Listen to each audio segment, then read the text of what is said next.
sommes ici sur le port de Mopti. Mopti, la Venise malienne, comme on dit, avec le Bani qui coule doucement à nos pieds. Puis de l'autre côté d'une presqu'île, le Niger qu'on va rejoindre tout à l'heure pour monter jusqu'à Tombouctou.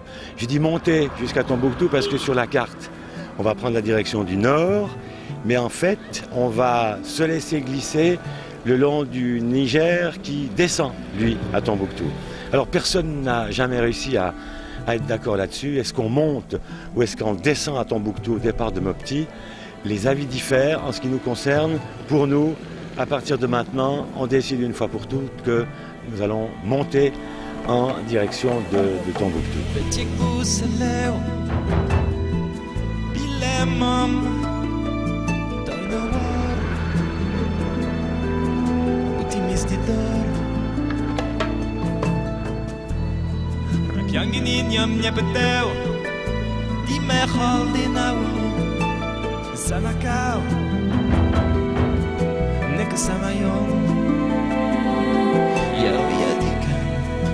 Alors, le port de Mopti, c'est particulier. N'imaginez pas le port d'Ouchy, ni même celui de Lutry, ni même celui de Mellery, ni même celui de Cudrefin ou de Cortaillot. Il n'y a évidemment pas de passerelle. On descend le long d'un mur, on descend le long d'un talus.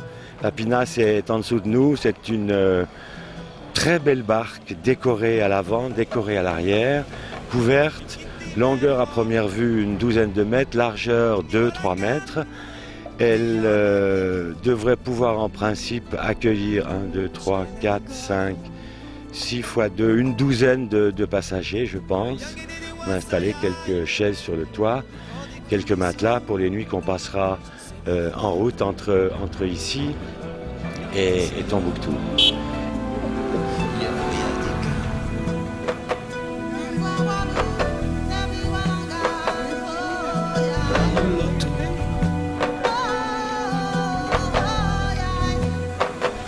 Les 12. 1000 francs les 12 quoi? Les bracelets. Ah, les bracelets. 1000 francs les 12? Oui. C'est cher ou c'est pas cher? Il n'y a pas cher parce que tu es le premier client. J'ai donné un bon prix. Ouais. Comment tu m'as appelé tout à l'heure? Tu m'as appelé? Monsieur le moustache. Monsieur le moustache?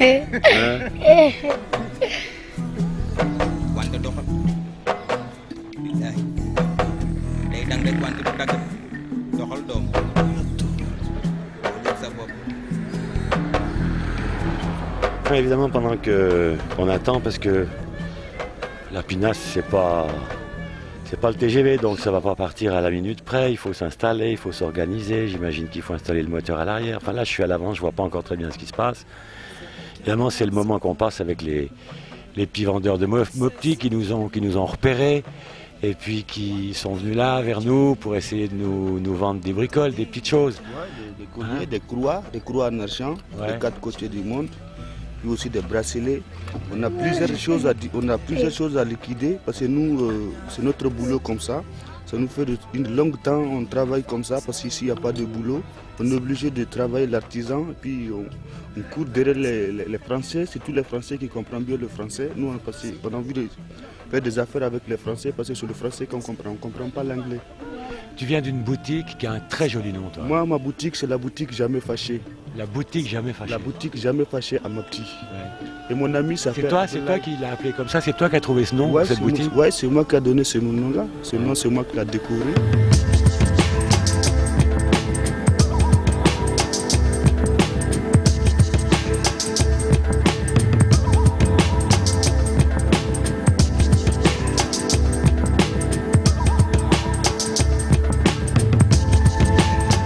Alors là, tout de suite, c'est deux mondes parce que on quitte le monde de la terre.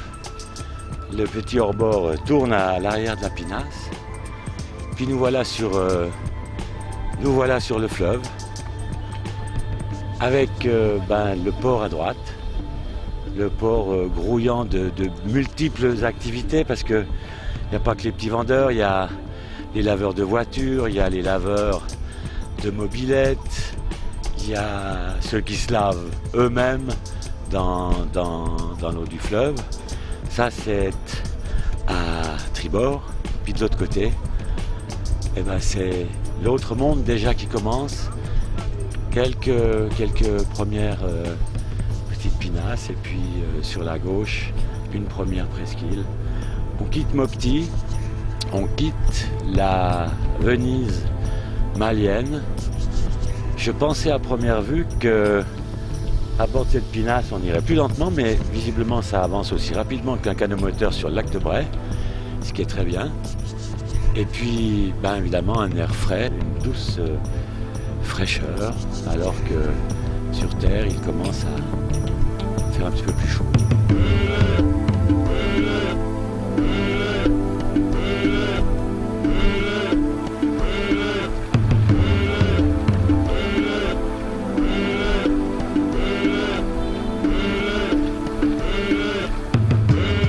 3 heures à peine qu'on est parti de Mopti est déjà un spectacle tout à fait impressionnant. Pas totalement inattendu parce que ces images de bœufs qui traversent le Niger, on les a vues déjà à la télévision. Ici, le fleuve doit avoir quelque chose comme 1 kilomètre de largeur. Et on a vu le troupeau d'assez loin, on a vu le troupeau courir sur la berge, partir en direction du large. Et là, je suis à quelque chose comme 100 mètres du troupeau. Il y a des bergers peuls sur une pinasse avec leur chapeau, leur bâton. Il y en a un ou deux, on dit que ce sont des bozos qui sont des bons nageurs, qui sont dans la rivière. Et là, il y a eu un problème visiblement. La traversée semble avoir échoué. Les bœufs sont partis en direction du centre du fleuve. Puis subitement, ils ont fait demi-tour. Il y a là 3 bergers sur une pinasse à côté du troupeau. Je vous laisse écouter là.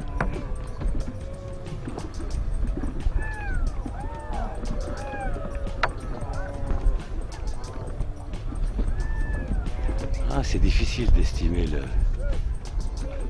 le nombre de bœufs, mais à première vue, il doit y en avoir une bonne petite centaine.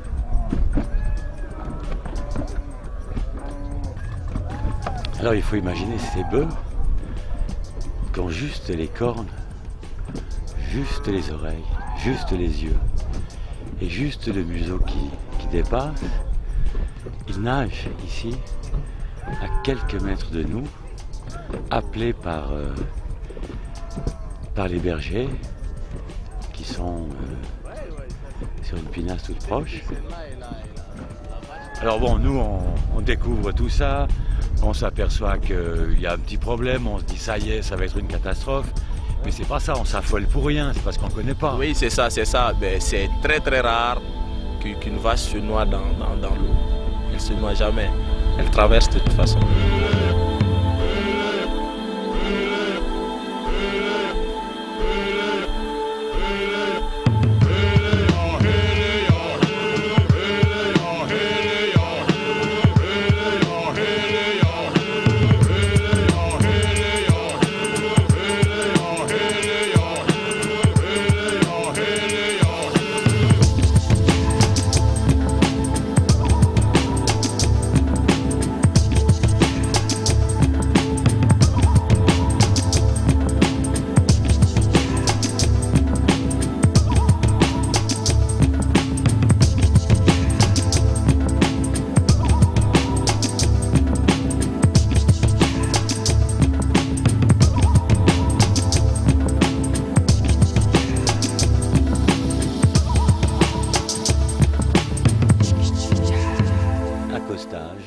De notre pinasse à 50-60 km au nord de Mopti.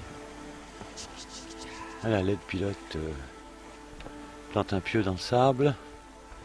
Nous voici amarrés, voici la pinasse amarrée.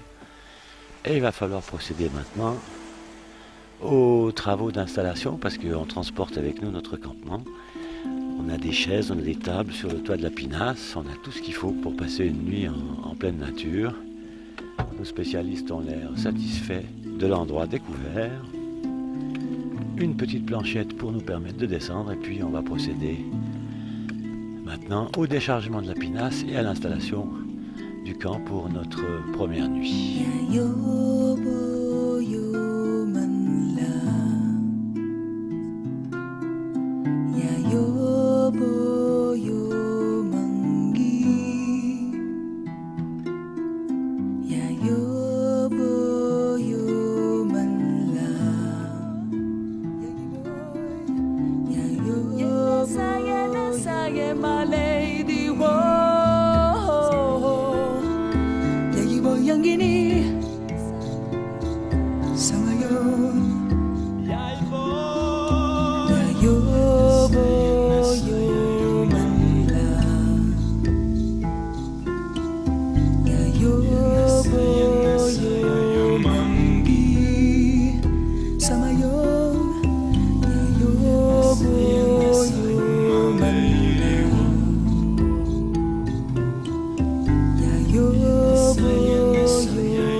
Changer de décor.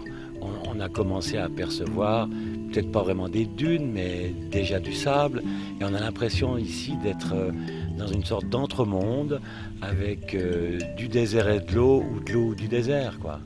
Tout à fait, c'est le désert qui rencontre l'eau et l'eau qui rencontre le désert. Et c'est des très belles dunes et vous avez vu qu'à l'ouest du village de Havoy, légèrement plus au nord où on a passé il y a peu, il y avait le village où on voyait bien les maisons en banco, et puis sur la droite, il y avait une dune qui a été stabilisée avec des épineux parce que cette dune allait engloutir le village. Donc c'est vraiment la lutte des éléments les uns contre les autres et des hommes pour essayer d'y survivre. Et là, vous avez plein d'oiseaux et d'oiseaux migrateurs qui émigrent, qui nichent et qui ensuite vont retourner en Europe. On en a vu des superbes, on a vu des cormorans. On a vu des cormorans, on a vu les colverts. Les canards sont plus beaux que les canes. Chez le genre humain, c'est l'inverse. Mais là, chez les canards, ils sont très beaux. Ils ont des belles couleurs. Ils étaient bien dodus. On voit qu'ils sont très, très bien adaptés à l'écologie locale. Et ce sont des oiseaux dont on peut penser qu'ils viennent peut-être d'Europe à ce moment-là de l'année. On est en janvier. Ah, tout à fait. Non, le colvert, c'est un canard qu'on trouve en Europe. Et il arrive qu'il reste ici aussi, qui se sédentarisent, mais la grande majorité des canards traversent le Sahara et on trouve dans le Djado, dans le Ténéré, on trouve des canards qui meurent en route parce qu'ils sont trop vieux pour faire la traversée.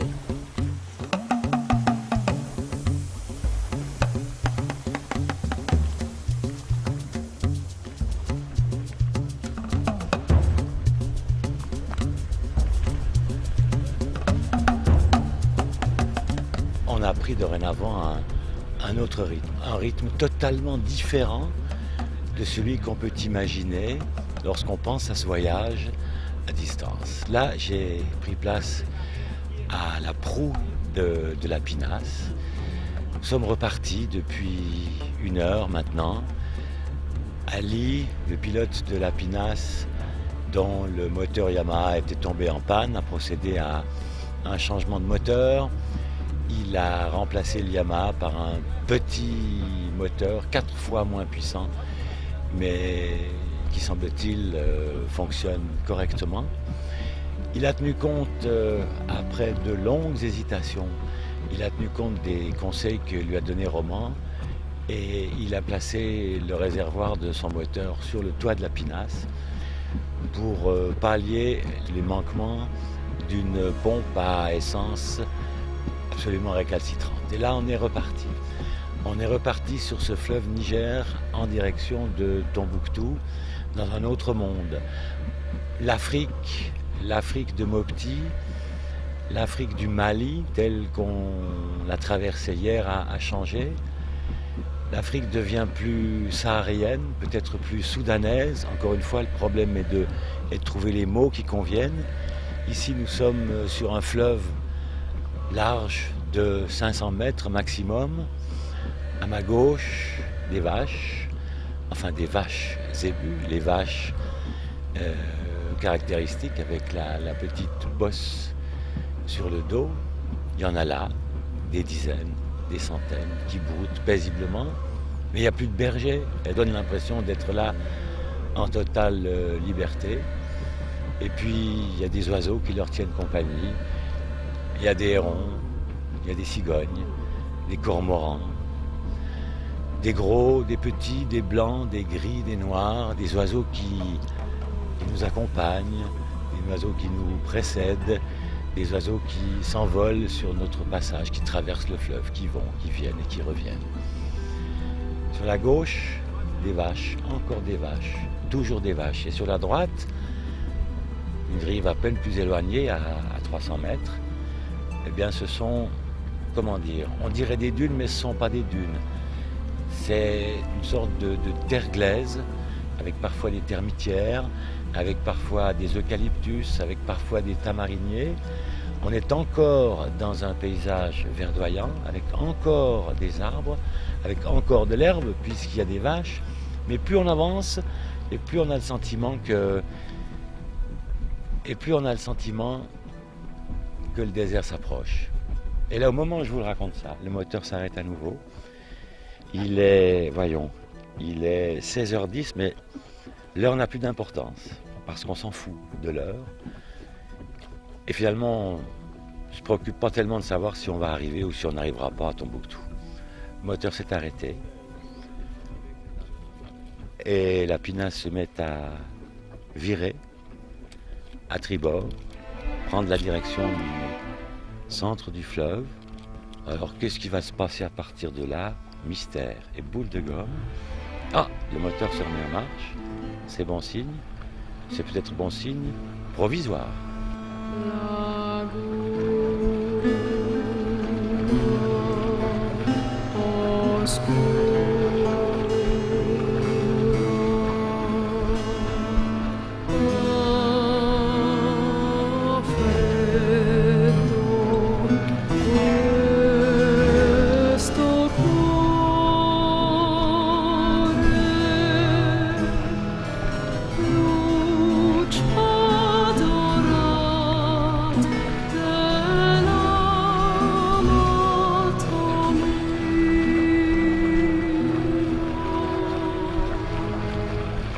Donc on repart, on reprend la bonne direction.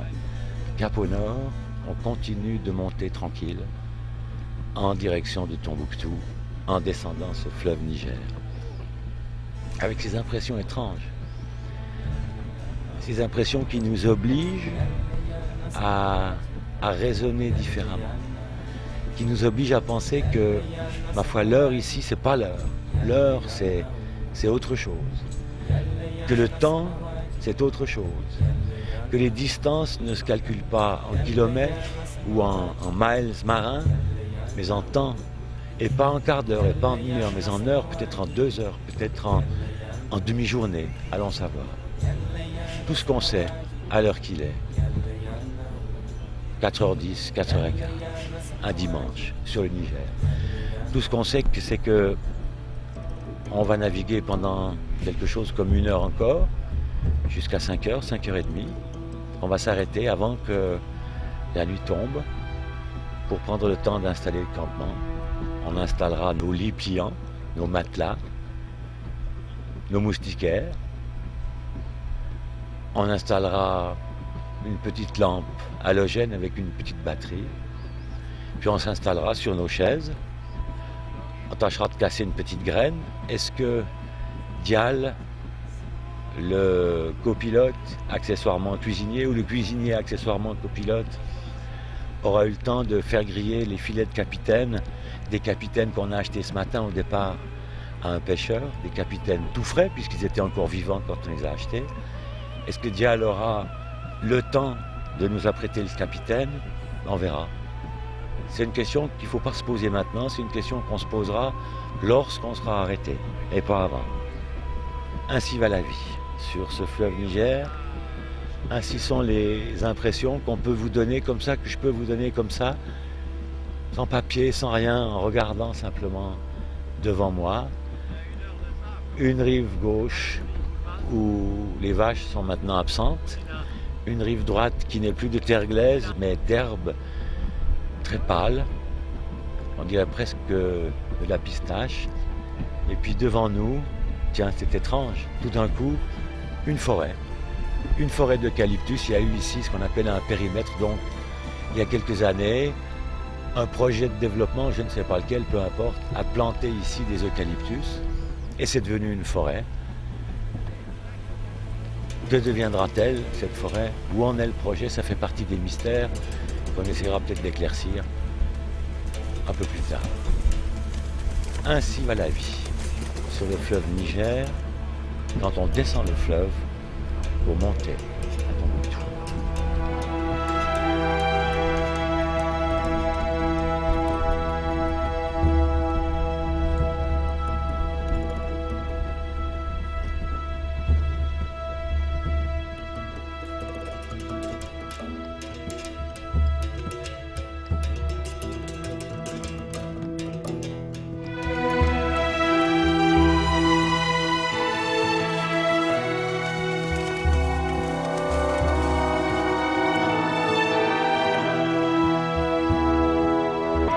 Tu es content?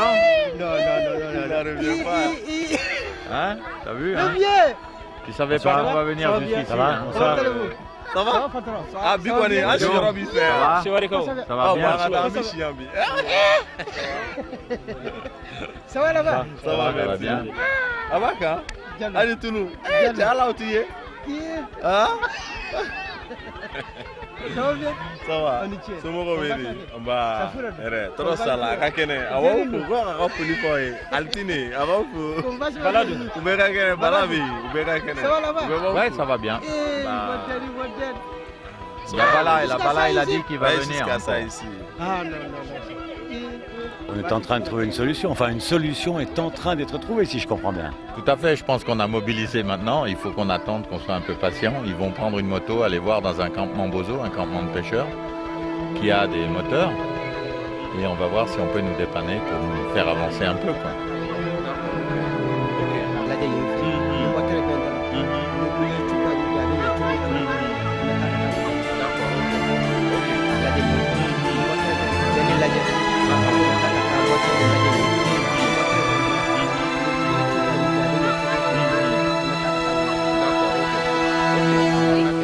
Alors la rumeur assez présente que vous percevez, j'imagine, ben, ce sont les enfants de ça qui sont venus, j'ose pas dire sur la plage, j'ose pas dire au port, qui sont venus ben, là où on fait la vaisselle, là où c'est quand même la place. Ouais. Ouais, c'est là quand même une place importante parce qu'il y a le moulin, on voit la maison du chef derrière, là. Donc c'est quand même le point central du village. Et alors si je me retourne, ce qui n'est pas toujours évident sur une pinasse, si je me retourne et si je vais, voilà, ben il y a, oh combien sont-ils? Quelques dizaines, peut-être même une centaine d'enfants qui sont là. Ça va? Ça va? Ça va? Ça va bien?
C'est bon.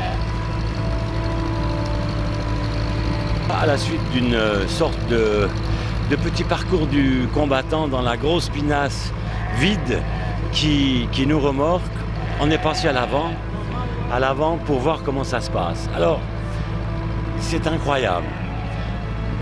Il y a un pilote qui est devant, je devine son ombre.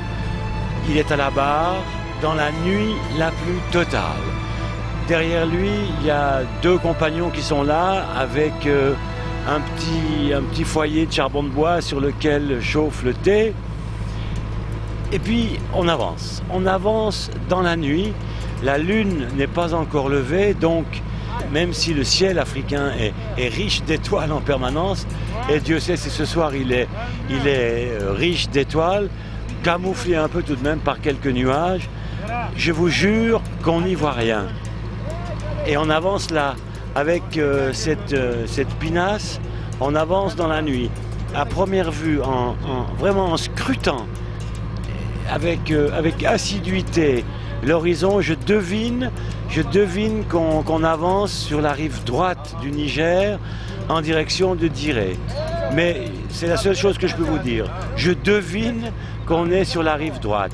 Je le devine parce que de temps à autre, on imagine un petit feu de villageois. Est-ce que ce sont des bozos? Est-ce que ce sont d'autres habitants de la région? Difficile à dire. Mais là, on avance dans le noir, dans la nuit, sur la rive droite du Niger, avec ce pilote qui ne parle pas français et duquel je suis éloigné de quoi? De 2 mètres, mais je le devine dans la nuit. Il n'a pas une loupiote, il n'a rien. Il n'y a pas un feu de position, il n'y a rien du tout. La seule lumière sur cette pinasse, c'est le petit néon à l'arrière de la pinasse qui fait bien 20 mètres de long. Le petit néon qui éclaire le moteur surveillé par le mécanicien. Et là, derrière le pilote, tout seul devant, sans doute concentré comme ça n'est pas possible, parce que tout peut arriver finalement sur ce Niger.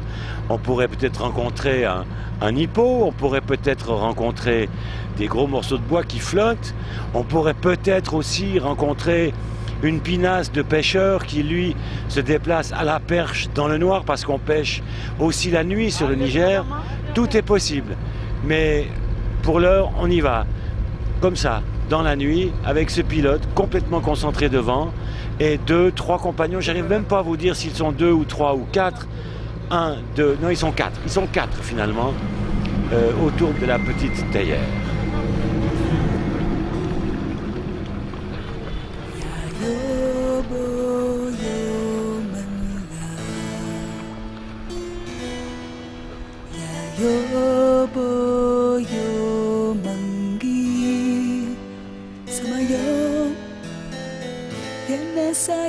Sayangi meho ayebo yene sayangi meho samayo. 6 heures du matin, nous sommes arrivés enfin à Diré. Le remorquage de notre péniche a duré un petit peu plus longtemps que prévu dans la nuit et on est arrivé là aux alentours de 1h30, 2h du matin. Notre pinasse a été détachée et puis nos pinassiers, Ali et Dial, l'ont poussé dans un petit bras du fleuve, un mini bras de fleuve, pour passer le reste de la nuit à l'abri. À l'abri de quoi, je me demande bien, parce que rien ne se passe ici. À l'image du silence qui nous entoure, il n'y a rien. Il n'y a rien d'autre qu'une espèce de vaste plage, mais ça n'est pas une plage vraiment, même s'il y a un peu de sable. Et ça ne donne pas du tout envie de se baigner, même si à 6 heures du matin, comme maintenant, le jour commence à se lever, avec la lune qui reste là bien présente, pas encore pleine, mais bien rempli, qui fait que quand on se déplace et quand je me déplace, je vois bien encore mon ombre derrière moi.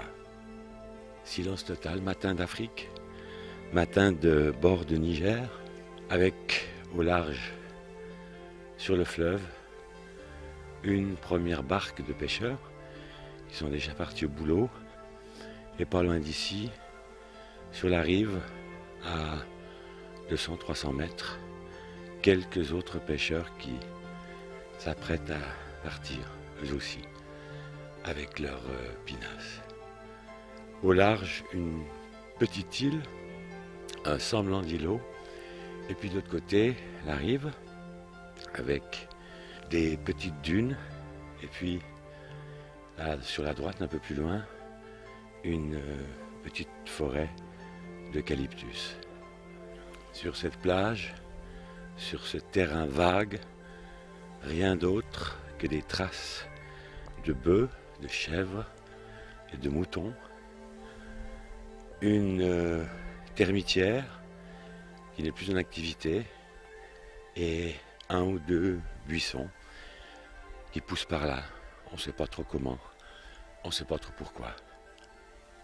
La nuit était courte et quand on est arrivé tard hier soir ou plutôt tôt ce matin, on a décidé de ne pas organiser de campement. Alors on a tout simplement dormi un petit moment dans la pinasse.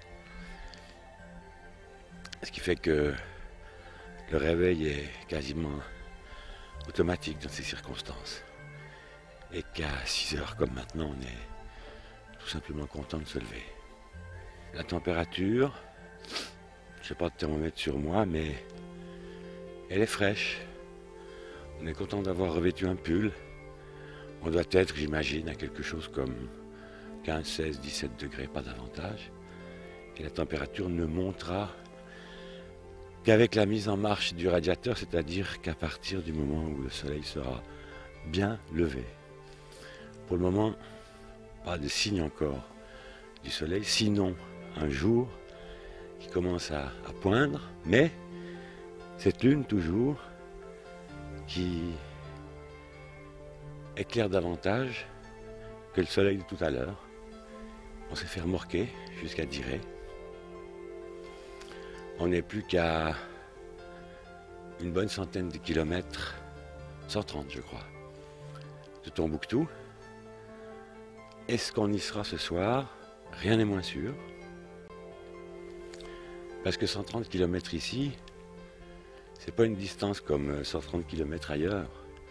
130 km ici, c'est du temps. C'est pas une distance.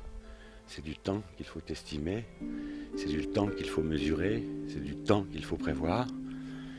Et là, bien malin qui pourrait prévoir le temps qu'il nous faudra pour aller jusqu'à Tombouctou, qui porte chaque jour davantage mieux son appellation de mystérieuse.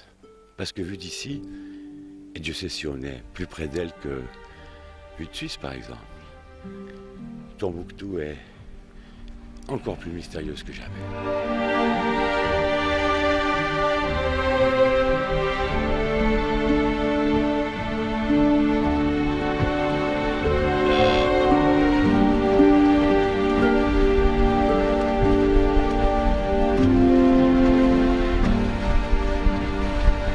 Et là, ça fait 6 bonnes heures maintenant que nous avons quitté l'aube de Diré.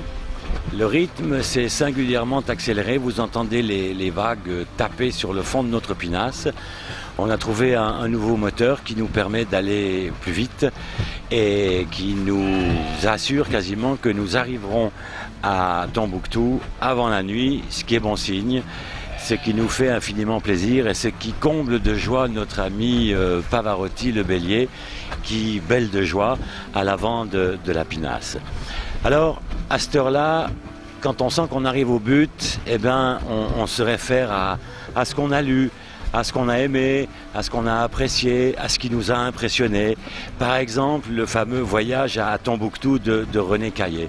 Alors avant d'arriver à Tombouctou, où on sera dans quelques heures, j'ai tout simplement envie de relire quelques petits extraits de ce voyage de René Caillet que je lis comme ça pour le plaisir, pour le mien, pour le vôtre peut-être aussi, et puis on comparera en arrivant. Voilà ce que raconte et voilà ce qu'écrit Caillet en 1828.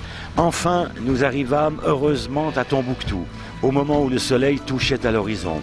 Je voyais donc cette capitale du Soudan qui depuis si longtemps était le but de tous mes désirs. En entrant dans cette cité mystérieuse, objet des recherches des nations civilisées de l'Europe, je fus saisi d'un sentiment inexprimable de satisfaction. Je n'avais jamais éprouvé une sensation pareille et ma joie était extrême. Mais le spectacle que j'avais sous les yeux ne répondait pas à mon attente. Je m'étais fait de la grandeur et de la richesse de cette ville une toute autre idée. Elle n'offre au premier aspect d'un amas de maisons de terre mal construites, Dans toutes les directions, on ne voit que des plaines immenses de sable mouvant, d'un blanc tirant sur le jaune et de la plus grande aridité. Le ciel, à l'horizon, est d'un rouge pâle. Tout est triste dans la nature, le plus grand silence y règne, on n'entend pas le chant d'un seul oiseau. Cependant, il y a je ne sais quoi d'imposant à voir une si grande ville élevée au milieu des sables et l'on admire les efforts qu'ont eu à faire ses fondateurs. En ce qui regarde Tombouctou, je conjecture qu'antérieurement, le fleuve passait près de la ville. Il en est maintenant éloigné de 8000 au nord et à 5000 de Cabra dans la même direction. Voilà comment René Caillé raconte Tombouctou quand il y arrive en 1828. Nous, on va y arriver, sans doute, bientôt, dans quelques heures, et on va pouvoir comparer la réalité de Caillé à la réalité en ce début de nouveau millénaire.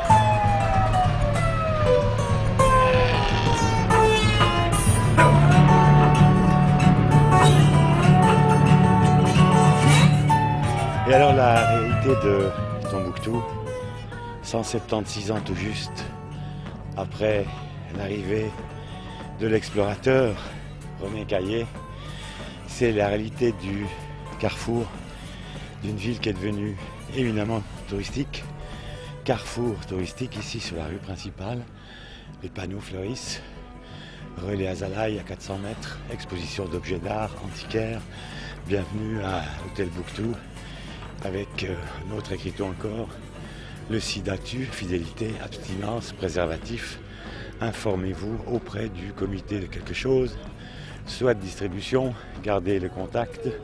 Locatel, ça c'est de la pub pour les téléphones portables qui sont arrivés à Tombouctou. Bienvenue à Bouctou Maison, Business House, Soundre de Tombouctou, articles divers, vente de cartes postales, Alassine et Alex, objets d'art, dames, hôtel La Colombe et j'en passe. Un lycée à droite, un autre lycée à gauche, un stade municipal refait à neuf. Et puis voilà, c'est le Tombouctou d'aujourd'hui. Bon, on va devoir sans doute affronter les guides, les petits guides de Tombouctou qui font le métier de guider le touriste dans cette ville qui est devenue encore une fois un carrefour du tourisme. Ici une Jeep de l'armée malienne qui passe avec 2 soldats armés, mais l'air tout à fait bonhomme.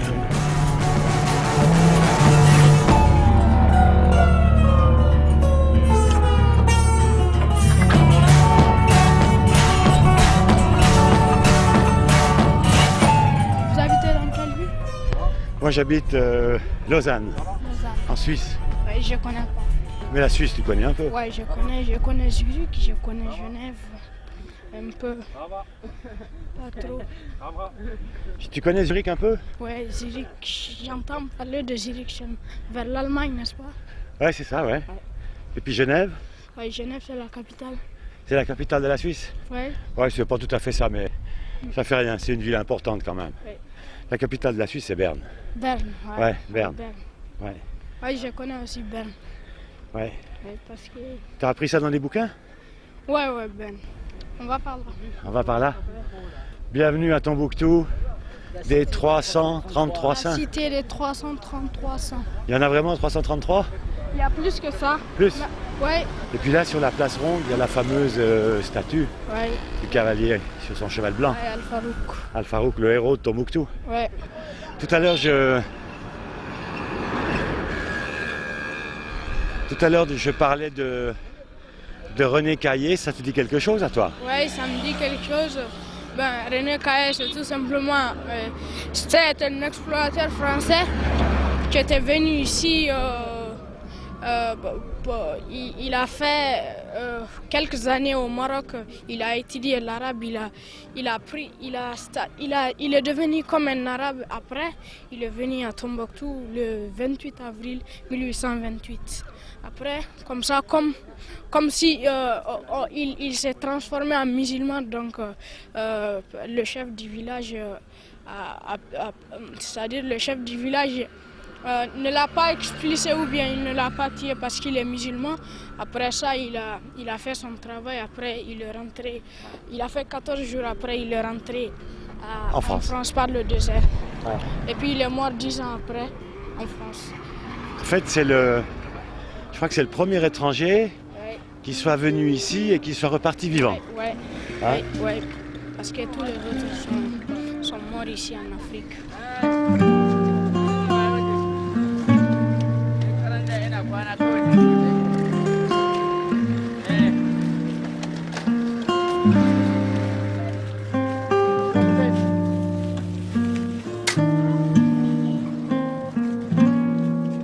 Alors, Franck a vieilli. Franck a vieilli? Ah oui, il a vieilli. Il a fait de l'âge. Aramdé n'a pas changé, lui. Ah oui, il est toujours jeune, toujours bastos. Ouais. Je suis ravi de te retrouver là.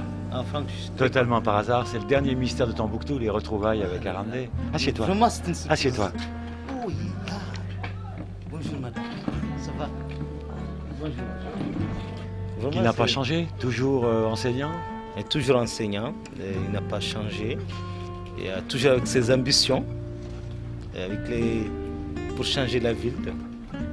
Donner un nouveau visage. Un visage vraiment touristique, culturel à Tombouctou. Et j'avoue que je suis très très surpris parce que je ne m'attendais pas vraiment à voir Franck ici à Tombouctou aujourd'hui. Et vraiment je suis atteint d'une émotion.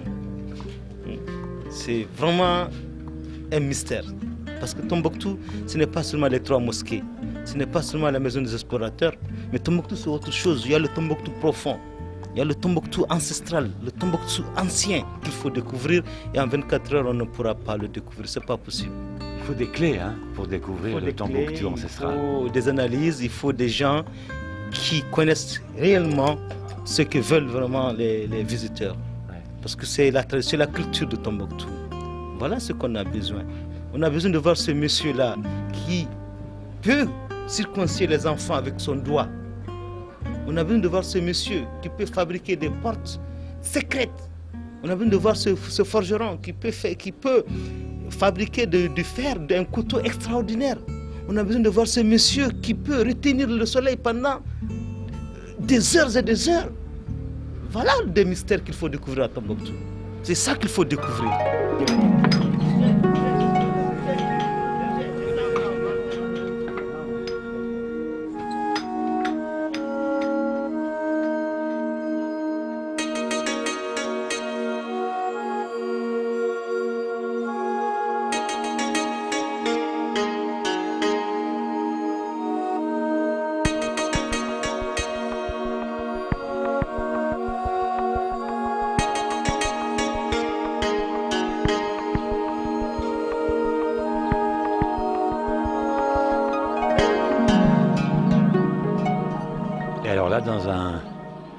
Dans un joli jardin rempli d'oiseaux à la nuit tombante, un jardin très arborisé.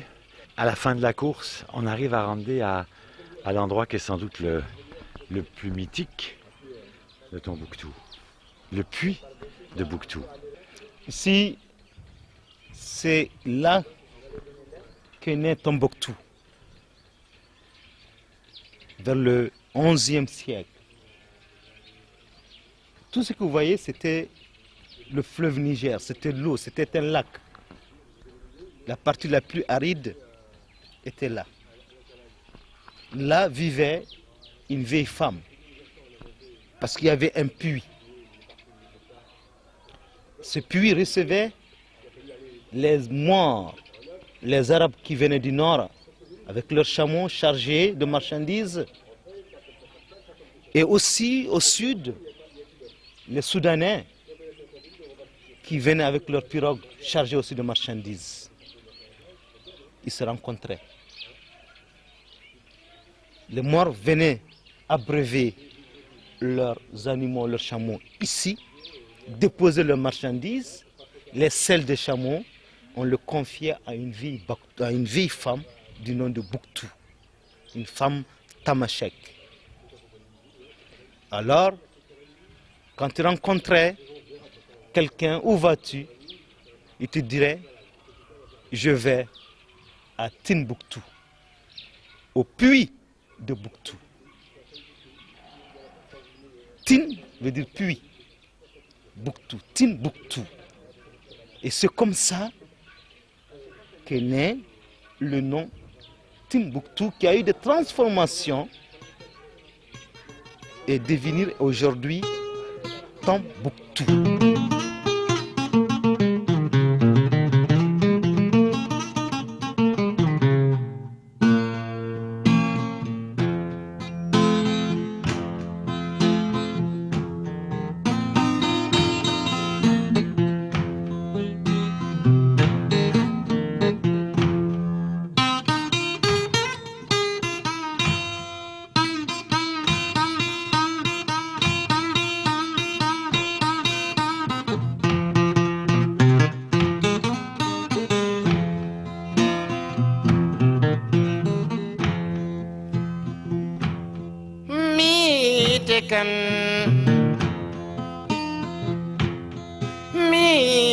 kan hamrayitin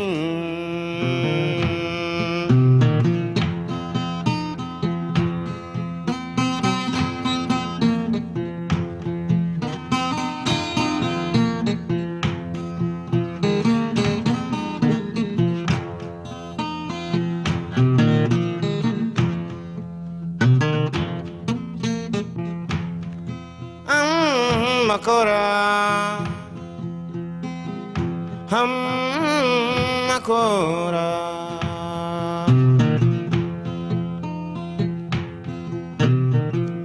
nakuni kahin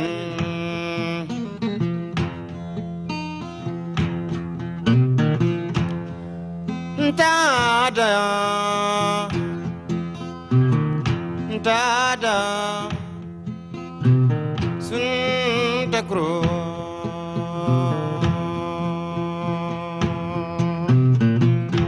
في ميجن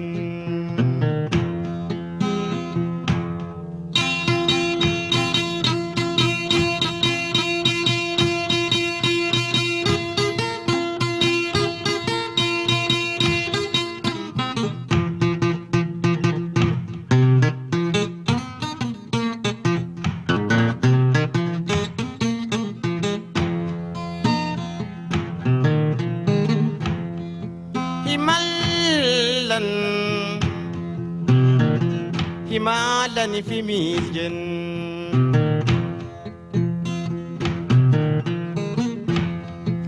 nakun kahin tada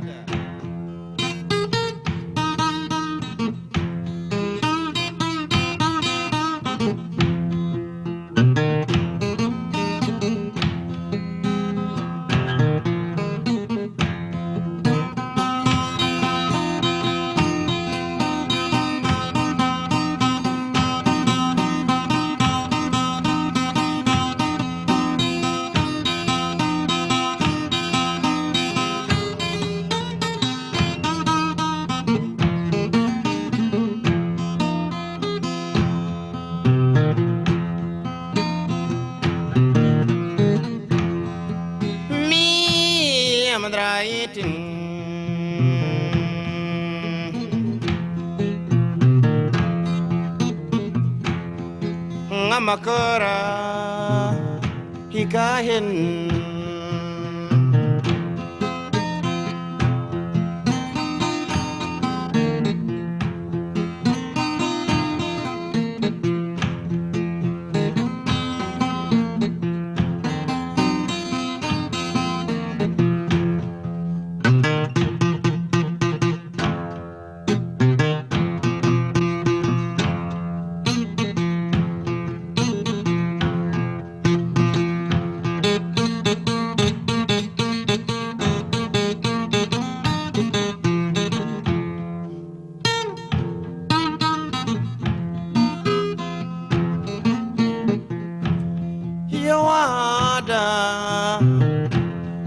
ولا غزيركيا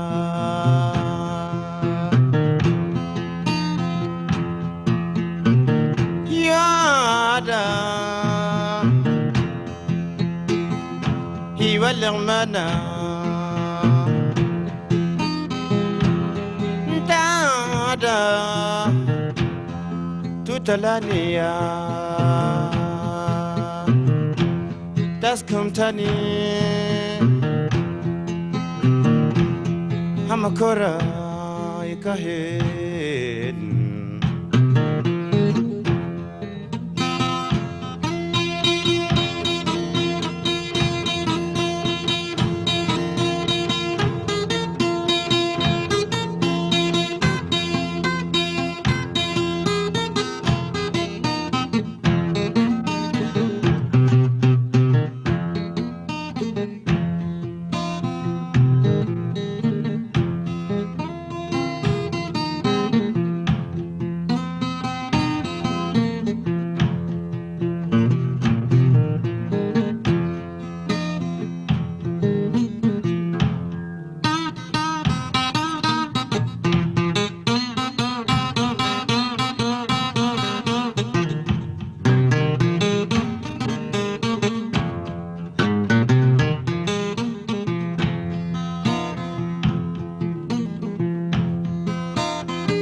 Himalan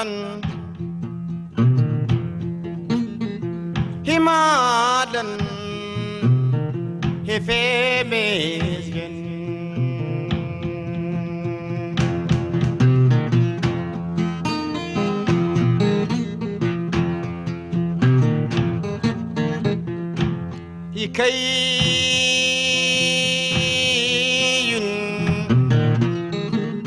Hikayun mitikan